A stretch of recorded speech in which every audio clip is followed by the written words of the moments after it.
നമസ്കാരം, ഞാൻ Sijo Thiruvappuzha. Welcome to my channel soul beyond the time. ഇന്ത്യയുടെ മാറുന്ന വിദേശ നയം കാരണം അന്താരാഷ്ട്ര തലത്തിൽ ഇന്ത്യക്ക് സാമ്പത്തികമായും വാണിജ്യപരമായും തിരിച്ചടികൾ ഉണ്ടാകുമെന്ന് ചില മാധ്യമപ്രവർത്തകർ തുടർച്ചയായി വീഡിയോസും ലേഖനങ്ങളും ഒക്കെ എഴുതുന്നുണ്ട്. മിക്കവരും പഴയ തലമുറ മാധ്യമപ്രവർത്തകരാണെന്നുള്ളത് ശ്രദ്ധേയമാണ്. അപ്പോൾ പഴയ കാലഘട്ടത്തിൽ നമ്മൾ വിദേശ രാജ്യങ്ങൾ, എസ്പെഷ്യലി അമേരിക്കയും അല്ലെങ്കിൽ റഷ്യയും അല്ലെങ്കിൽ ഇംഗ്ലണ്ടും പറയുന്ന പല കാര്യങ്ങളും നമ്മൾ കൂടുതലായി വകവെച്ചു കൊടുത്തിട്ടുണ്ട്. അവരുടെ ഒരു ആശ്രിതൻ എന്നുള്ള രീതിയിലായിരുന്നു ഇന്ത്യയുടെ വിദേശ പോളിസികൾ പലതും നമ്മൾ ഫോം ചെയ്തുകൊണ്ടിരുന്നത്. എന്നൊക്കെ അതിന് വിരുദ്ധമായി നമ്മൾ പോയിട്ടുണ്ടോ അന്നൊക്കെ അവർ നമുക്ക് തിരിച്ചടികൾ നൽകിയിട്ടുണ്ട്. വ്യാപാര സാങ്ഷൻസ് അവർ ഏർപ്പെടുത്തിയിട്ടുണ്ട്. നമ്മളതിൻ്റെ പേരിൽ വളരെ ബുദ്ധിമുട്ടിയിട്ടുമുണ്ട്. അപ്പം അതെല്ലാം മനസ്സിൽ വെച്ചുകൊണ്ടാണ് ഇപ്പം ചിലർ ഇത്തരത്തിലുള്ള മാധ്യമങ്ങളിലൂടെ ഇത്തരം കാര്യങ്ങൾ പറഞ്ഞുകൊണ്ടിരിക്കുന്നത്. അപ്പോൾ നമ്മൾ ഇന്ന് ഈ വിഷയമാണ് അഡ്രസ്സ് ചെയ്യാൻ പോകുന്നത്. ആക്ച്വലി ഇത് നമുക്ക് തിരിച്ചടിയാകുമോ, അല്ലെങ്കിൽ എന്താണ് ഇന്ത്യയുടെ മാറുന്ന വിദേശ നയം? ഇതിനെക്കുറിച്ച് പറയുമ്പോൾ പണ്ട് നമ്മൾ എപ്പോഴും ഒരു സമാധാനത്തിൻ്റെ മാടപ്രാവാകാനോ അല്ലെങ്കിൽ നന്മമരമാകാനോ ഒക്കെയാണ് ശ്രമിച്ചുകൊണ്ടിരുന്നത്. ഒരു ഉദാഹരണം പറഞ്ഞു കഴിഞ്ഞാൽ, കറാച്ചി കീഴ്പ്പെടുത്തിയ ഇന്ത്യ ആ കീഴ്പ്പെടുത്തിയ സ്ഥലങ്ങളെല്ലാം പാകിസ്ഥാന് തിരിച്ചു കൊടുത്ത് എന്തിന് നമ്മുടേതെന്ന് നമ്മൾ അവകാശപ്പെട്ടുകൊണ്ടിരുന്ന നമ്മളുടെ സ്ഥലമായ കാശ്മീരിൻ്റെ ചില ഭാഗങ്ങൾ യുദ്ധാനന്തരം, അതായത് തോറ്റ പാകിസ്ഥാന് തിരിച്ചു കൊടുത്ത് വീണ്ടും പഴയ നിയന്ത്രണ രേഖയ്ക്ക് പുറത്തു വന്ന് പഴയ ബൗണ്ടറിയിൽ നിന്ന് നമ്മൾ എലവേഷൻ നടത്തിയിരുന്ന പഴയ ഒരു പാവപ്പെട്ട അല്ലെങ്കിൽ സമാധാനകാംക്ഷിയായ നന്മപരമായ ഒരു ഇന്ത്യ ആയിരുന്നു പഴയത്. ഇപ്പോഴും നമ്മൾ നന്മപരമാണോ, അതോ ഇപ്പോഴും നമ്മൾ ആ സമാധാനത്തിന് മാടപ്രാവാണോ എന്നതിനെ കുറിച്ചാണ് ഞാനിവിടെ പറയാൻ ആഗ്രഹിക്കുന്നത്. ഏതായാലും പഴയ നമ്മുടെ മാടപ്രാവായിരുന്ന നമ്മൾ ചെയ്ത് കൂട്ടിയ നല്ലതും ചീത്തയുമായ മണ്ടത്തരങ്ങളെ കുറിച്ചൊക്കെ നമുക്ക് അറിയാവുന്നതാണ്. അതുകൊണ്ട് ആധുനിക കാലത്തെ നന്മപരമായ ഒരു ഇന്ത്യ, നമ്മുടെ ഫോറിൻ പോളിസിനെ കുറിച്ചാണ് സംസാരിക്കാൻ ആഗ്രഹിക്കുന്നത്. ബംഗ്ലാദേശിൽ അമേരിക്ക കലാപം ഉണ്ടാക്കി. കലാപത്തിന് നമുക്ക് താല്പര്യമില്ലാത്ത ഒരു ഭരണകൂടം അവിടെ വന്നു. അവിടെയുള്ള ഹിന്ദുക്കൾ വേട്ടയാടപ്പെട്ടു. അവിടെയുള്ള അവാമി ലീഗ് പ്രവർത്തകർ വേട്ടയാടപ്പെട്ടു. അവിടുത്തെ പ്രധാനമന്ത്രിയായിരുന്ന ഷെയ്ഖ് ഹസീന ഇന്ത്യയിലോട്ട് പലായനം ചെയ്തു. ആ സമയത്ത് അവർ പറഞ്ഞിരുന്നത്, ബംഗ്ലാദേശിൽ സ്റ്റുഡൻസ് ഒക്കെ പറഞ്ഞിരുന്നത്, അല്ലെങ്കിൽ അവിടുത്തെ ജമാഅത്തെ ഇസ്ലാമി പറഞ്ഞിരുന്നത് ഇന്ത്യ ഔട്ട് ക്യാമ്പയിൻ ആയിരുന്നു. അതായത് ഇന്ത്യനെ അവർ വകവെക്കുന്നില്ല, ഇന്ത്യയുടെ അപ്രമാദിത്വം ഈ മേഖലകളിൽ നമ്മൾ അംഗീകരിക്കുന്നില്ല. ബംഗാളിൻ്റെ ചില മേഖലകൾ ഉൾപ്പെടുത്തി ഗ്രേറ്റർ ബംഗ്ലാദേശ് ഒക്കെയാണ് ഞങ്ങളുടെ ലക്ഷ്യം എന്നൊക്കെ പറഞ്ഞുകൊണ്ടിരുന്നു. ഇവരിങ്ങനെ പറഞ്ഞുകൊണ്ടിരുന്നു. അപ്പോൾ നമ്മൾ എന്ത് ചെയ്തു? നമ്മൾ അദാനിയോട് പറഞ്ഞു, മോനെ, ബംഗ്ലാദേശ് കൊടുത്തുകൊണ്ടിരിക്കുന്ന കറണ്ട് കട്ട് ചെയ്തേക്കൂ. അതേപോലെ തന്നെ ഇവിടുന്ന് ഇന്ത്യയിൽ നിന്ന് പോകുന്ന പരുത്തി, അതേപോലെ തന്നെ കോട്ടണും എല്ലാം കയറ്റുമതി നിർത്തി വെച്ചേക്കൂ. അതേപോലെ തന്നെ കറണ്ടിൻ്റെ സപ്ലൈ പോയി. അതേപോലെ ഫുഡ് ഗ്രെയിൻസിൻ്റെ സപ്ലൈ ഉണ്ടായിരുന്നു ബംഗ്ലാദേശിലോട്ട്, അത് നിർത്തിവെച്ചു. മരുന്നുകളുടെ സപ്ലൈ നിർത്തിവെച്ചു. 4 മൂലയിൽ നിന്നും വ്യാപാര ഉപരോധമൊന്നും നമ്മൾ പറഞ്ഞിട്ടില്ല. പക്ഷെ നമ്മൾ ഇവിടെ നിന്ന് അവർക്ക് വേണ്ട അത്യാവശ്യമായ ഒരു സാധനങ്ങളും അങ്ങോട്ട് കടത്തിവിടുകയും, അതിന് തൽഫലമായിട്ട് ലോകത്തെ ഏറ്റവും വലിയ ടെക്സ്റ്റൈൽ മേഖലയായിട്ട് വികസിച്ച് വന്നിരുന്ന ബംഗ്ലാദേശിൻ്റെ ടെക്സ്റ്റൈൽ വിപണി, അതായത് തുണി വ്യവസായം പൂർണ്ണമായി തകരുകയും അതിന് ആ അവസരങ്ങളെല്ലാം ഇന്ത്യയിലോട്ട് വരികയും ചെയ്തു. കാരണം നമുക്കിവിടെ കോട്ടൻ്റെ നല്ലൊരു ശേഖരമുണ്ട്. അത് തെലങ്കാനയും അതേപോലെ തന്നെ ഉത്തർപ്രദേശ് പോലെയുള്ള സംസ്ഥാനങ്ങൾ നല്ല രീതിയിൽ മുതലാക്കി. ഉത്തർപ്രദേശ് മുഖ്യമന്ത്രി 10,000 കോടി രൂപയാണ് അവിടെ ടെക്സ്റ്റൈൽ വ്യവസായത്തിന് വേണ്ടി മാത്രം ബംഗ്ലാദേശ് കലാപം കഴിഞ്ഞപ്പോൾ നമ്മൾ ഇവിടെ വകയിരുത്തുകയും ആ ബിസിനസ് പരമാവധി പിടിച്ചെടുക്കാൻ ശ്രമിക്കുകയും ചെയ്തു. അങ്ങനെ ബംഗ്ലാദേശിൽ ഇപ്പോൾ അവർക്ക് നിൽക്കളിയില്ല. അവർ ഇന്ത്യക്കാരോട് ചോദിച്ചു, പ്രധാനമന്ത്രിയെ ഒന്ന് കാണാൻ പറ്റുമോ? നമ്മൾ കേട്ടു, പക്ഷെ നമ്മൾ മറുപടി പറഞ്ഞില്ല. പ്രധാനമന്ത്രി അമേരിക്കയിൽ പോകുന്നുണ്ട്, അവിടെ ഒന്ന് കാണാൻ പറ്റുമോ? അതിന് നമ്മൾ മറുപടി പറഞ്ഞില്ല. അമേരിക്കക്കാർ പറഞ്ഞു, ഞാൻ അവിടെ പുതിയ ഭരണാധികാരികളെ നിങ്ങൾ അംഗീകരിക്കണം. അതിന് നമ്മൾ അവരോട് നല്ല രീതിയിൽ സഹകരിച്ചില്ല. നമ്മൾ പറഞ്ഞു, അവിടെ ഒരു തിരഞ്ഞെടുക്കപ്പെട്ട ഭരണാധികാരിയല്ല, അതുകൊണ്ട് നമുക്ക് അവരുമായിട്ട് ഡീൽ ചെയ്യാൻ താല്പര്യമില്ല. അത് കഴിഞ്ഞപ്പോഴാണ് ഉക്രൈൻ റഷ്യ യുദ്ധത്തിൻ്റെ കാര്യം പറയും. ഉക്രൈൻ റഷ്യ യുദ്ധത്തിൻ്റെ കാര്യമാണ്. റഷ്യ ഉക്രൈൻ യുദ്ധം വന്നപ്പോൾ യൂറോപ്പ് എന്ത് ചെയ്തു? റഷ്യക്ക് മേൽ ഉപരോധം ഏർപ്പെടുത്തി. ഇന്ത്യ കോടിക്കണക്കിന് ബാരൽ ഓയിൽ പരമാവധി ഡിസ്കൗണ്ടിൽ ഇന്ത്യയിൽ വാങ്ങിച്ച് ഇന്ത്യ റിഫൈൻ ചെയ്ത് ഇതേ യൂറോപ്പിന് തന്നെ കയറ്റി വെച്ചു. ഇന്ന് ലോകത്തെ ഏറ്റവും കൂടുതൽ റിഫൈൻഡ് ഓയിൽ കയറ്റി അയക്കുന്ന രാജ്യങ്ങളിലൊന്നാണ് ഇന്ത്യ. അങ്ങനെ നമ്മൾ കോടിക്കണക്കിന് രൂപയുണ്ടാക്കി.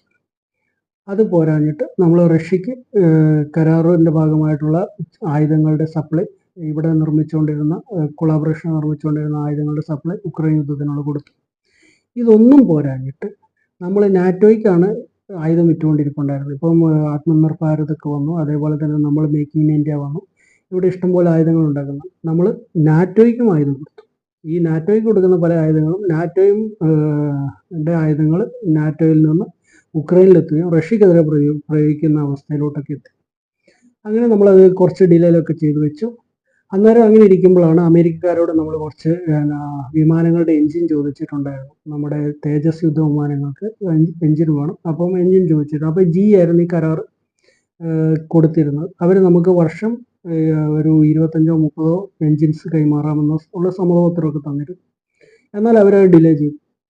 അപ്പോൾ സ്വാഭാവികമായിട്ടും നമ്മൾ എന്ത് ചെയ്തു, അമേരിക്ക നാറ്റോയ്ക്ക് കൊടുത്തുകൊണ്ടിരുന്ന വെപ്പൺസിൻ്റെ സപ്ലൈ നമ്മൾ ഡിലേ ചെയ്തു. അന്നേരം അവർ പറഞ്ഞു, അയ്യോ വേഗം അത് പറ്റൂല, ഞങ്ങൾക്ക് വേഗം ഒരു 10-20 എണ്ണം ഞങ്ങൾ ഈ മാസം ഒക്ടോബറിന് മുമ്പ് തരാം എന്ന് പറഞ്ഞു. ഇതെല്ലാം കഴിഞ്ഞ് അമേരിക്ക ചെന്ന് UN അസംബ്ലിയുമായിട്ട് ബന്ധപ്പെട്ട് അമേരിക്ക ചെന്ന സമയത്ത് ഈ പ്രധാനമന്ത്രി നരേന്ദ്രമോദി വരുന്നതിന് ഒരു ദിവസം മുമ്പ് അവർ ഖാലിസ്ഥാനികളുമായിട്ട് ചർച്ച നടത്തി.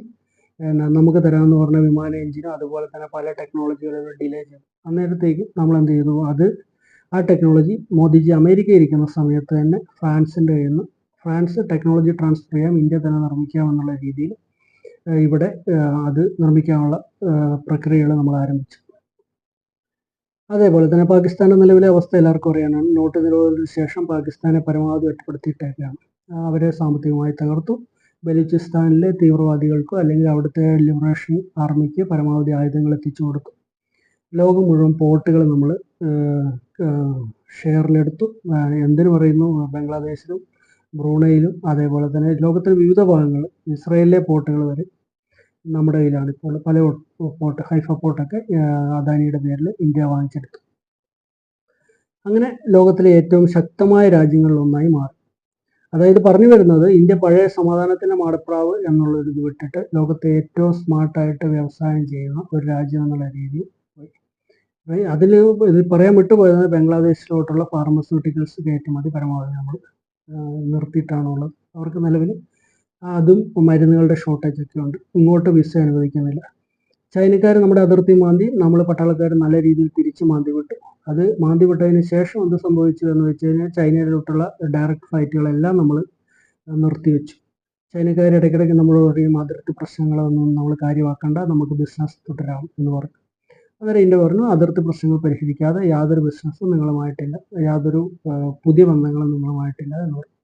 ചൈനയെ പോലെ രാജ്യത്തിന് പ്രൊഡക്ഷൻ മാക്സിമമായി. അപ്പോൾ അവർക്ക് അതിൻ്റെ വിപണി വേണം. അപ്പോൾ ഇന്ത്യൻ വിപണി ഇല്ലാതെ അവർക്ക് പറ്റാത്ത അവസ്ഥയായതുകൊണ്ട് അവർ ചില ഭാഗങ്ങളിലൊക്കെ പിന്മാറിയ സമയത്ത് നമ്മൾ പറഞ്ഞു, ഇത് മാത്രം പോരാ, നമ്മുടെ അതിർത്തി പ്രശ്നങ്ങളിലെല്ലാം ഒരു സമവായം ഉണ്ടാക്കാതെ ഇത് നടക്കില്ല. അങ്ങനെ ഇരിക്കുകയാണ് അമേരിക്ക പറഞ്ഞത്, ഞങ്ങൾ പറഞ്ഞ പോലെ എല്ലാം കേൾക്കണം, ഇല്ലെങ്കിൽ നിങ്ങളെ നമ്മൾ അങ്ങനെയാക്കി കളയും, ഇങ്ങനെയാക്കി കളയും. അന്നേരം നമ്മൾ എന്ത് ചെയ്തു, ബ്രിക്സ് എന്ന് പറയുന്നത് നമ്മുടെ ഇതിൽ നമ്മളെ റഷ്യ, ഇന്ത്യ, ചൈന ഒക്കെ ആയിട്ട് ഒരു പുതിയ അലയൻസ് ഉണ്ടാക്കുന്ന രീതിയിലുള്ള ചർച്ചകളൊക്കെ നടത്തി. അന്നേരത്തേക്ക് അമേരിക്കയ്ക്ക് ഇരിക്കപ്പുറതിയില്ലാതെ. കാരണം വെച്ചാൽ ലോകത്തിൻ്റെ ഒരു 45% ജനങ്ങളെ ഉൾക്കൊള്ളുന്ന ഒരു അലയൻസ് ആയിട്ട് അത് മാറും ബ്രിക്സിൻ്റെ കീഴിലുള്ള. അപ്പോൾ അങ്ങനെയുള്ള ചർച്ചകൾ പല കാലത്ത് പൊന്തി വന്നു. നമ്മൾ ലോകത്തിലെ ഏറ്റവും വലിയ 3ാമത്തെ പർച്ചേസിംഗ് പവറുള്ള മാർക്കറ്റാണ് എന്നുള്ളതും, ലോകത്തെ ഏറ്റവും ചെറുപ്പമുള്ള വർക്ക് ഫോഴ്സ് നമുക്കുള്ളതാണ്, ലോകത്തെ ഏറ്റവും ജനസംഖ്യയുള്ള രാജ്യങ്ങളിലൊന്നും നമ്മളാണെന്നുള്ളതെല്ലാം നമ്മൾ നമ്മുടെ അഡ്വാൻറ്റേജിലേക്ക് ഉപയോഗിക്കുകയാണ്.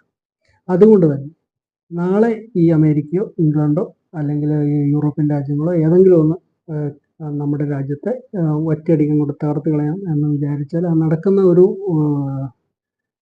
അവസ്ഥയല്ല. നമ്മൾ വളരെ ശക്തമായിക്കൊണ്ടിരിക്കുകയാണ് എന്നുള്ളത് നിലവിലെ ഇവിടുത്തെ പല പഴയ മാധ്യമ പ്രവർത്തകർക്കും തീർത്തും അറിയത്തില്ല. അല്ലെങ്കിൽ അവർ വിചാരിച്ചുകൊണ്ടിരിക്കുന്നത് ഇത് ഈ തരത്തിൽ നമ്മളെ അങ്ങോട്ട് തകർത്ത് കളയാമെന്നൊക്കെ ഉള്ള വ്യാമോഹമുള്ള, ഇപ്പോഴും ആ വ്യാമോഹത്തിലൊക്കെ ജീവിക്കുന്ന പല ആൾക്കാരും, എസ്പെഷ്യലി പഴയ മാധ്യമ പ്രവർത്തകർ, പഴയ അല്ലെങ്കിൽ ഇന്ത്യൻ പ്രതിപക്ഷത്തിൻ്റെ അടിമകളായിട്ടുള്ള വിദേശ ഏജൻസികളുടെ പങ്കുപറ്റുന്ന പല മാധ്യമ പ്രവർത്തകർ ഇന്നും നമ്മുടെ രാജ്യത്തുണ്ട്. അവർക്ക് അങ്ങനെയുള്ള ചില തോന്നലുകളൊക്കെ ഉണ്ട്. അപ്പോൾ അതൊന്നും ഈ ഇന്ത്യയിൽ, അതായത് ഇന്നത്തെ ഇന്ത്യയിൽ നടക്കാൻ പോകുന്നില്ല. നമ്മളോട് എങ്ങനെയാണ് ആ തരത്തിലാണ് നമ്മൾ തിരിച്ചടിക്കാൻ പോകുന്നത് എന്നുള്ളത് നമ്മൾ വളരെ മനസ്സിലാക്കും. അതിന് നിങ്ങൾക്കെല്ലാം മനസ്സിലാകേണ്ട ഒരു ഏറ്റവും വലിയ ഉദാഹരണമാണ് കഴിഞ്ഞ ദിവസം നെതന്യാഹു UN അസംബ്ലിയിൽ നടത്തിയ ഒരു പ്രസ്താവന. അതായത് ലോകത്തിന്റെ അല്ലെങ്കിൽ ആ മേഖലയുടെ അനുഗ്രഹം എന്നുള്ള നിലയിലാണ് ഇന്ത്യയിൽ നിന്ന് യൂറോപ്പിലോട്ട് പോകുന്ന ഐമക് കോറിഡോറിനെ നെതന്യാഹു വിശേഷിപ്പിച്ചത്. ഇറാൻ പോലുള്ള ലോകത്ത് നിന്ന് ഏതൊരു രാജ്യമാണെങ്കിലും ഇന്ത്യയുടെ സപ്പോർട്ട് വളരെ അത്യാവശ്യമാണ്. അവർക്ക് ഇന്ത്യൻ മാർക്കറ്റ് വിട്ട് അവർക്ക് നിലനിൽക്കാൻ പറ്റാത്ത അവസ്ഥയിലാണ്. അതുകൊണ്ടാണ് ഇംഗ്ലണ്ട് പോലുള്ള രാജ്യങ്ങൾ സ്വതന്ത്ര വ്യാപാര കരാർ വേണമെന്ന് ആവശ്യപ്പെടുന്നത്. അമേരിക്ക പറയുന്ന പോലെയുള്ള രാജ്യങ്ങൾ ഇന്ത്യനെ UN സെക്യൂരിറ്റി കൗൺസിലും അതേപോലെ തന്നെ വീറ്റോ പവറിലുള്ള ഒരു ഇത് കൊടുക്കണം എന്നുള്ള രീതിയിൽ അവർ ഇപ്പോൾ പയ്യെങ്കിലും പറഞ്ഞു കൊടുക്കുന്നത്. അതൊക്കെ ശരിക്കും ലൂർ ചെയ്യുന്നതാണ്. നമ്മൾ അതിലൊന്നും വീഴുന്ന രീതിയിലല്ല നമ്മൾ മുന്നോട്ട് പോകുന്നത്. നമുക്ക് നമ്മുടേതായ സ്റ്റാൻഡുണ്ട്. ഇന്ന് നമ്മൾ തീർത്ത് പറയുന്നത് സ്വതന്ത്രമായ വിദേശ നയവും സ്വതന്ത്രമായ നയങ്ങളുമുള്ള ലോകത്തിലെ അപൂർവം 2-3 രാജ്യങ്ങളിലൊന്നാണ് ഇന്ത്യ. അതുകൊണ്ട് തന്നെ ഇന്ത്യനെ പഴയ പോലെ അല്ലെങ്കിൽ പഴയ കാലഘട്ടത്തിൽ ഇന്ത്യനെ അടക്കി ഭരിച്ച പോലെ ആർക്കും അടക്കി ഭരിക്കാൻ പറ്റുന്ന ഒരവസ്ഥയല്ല.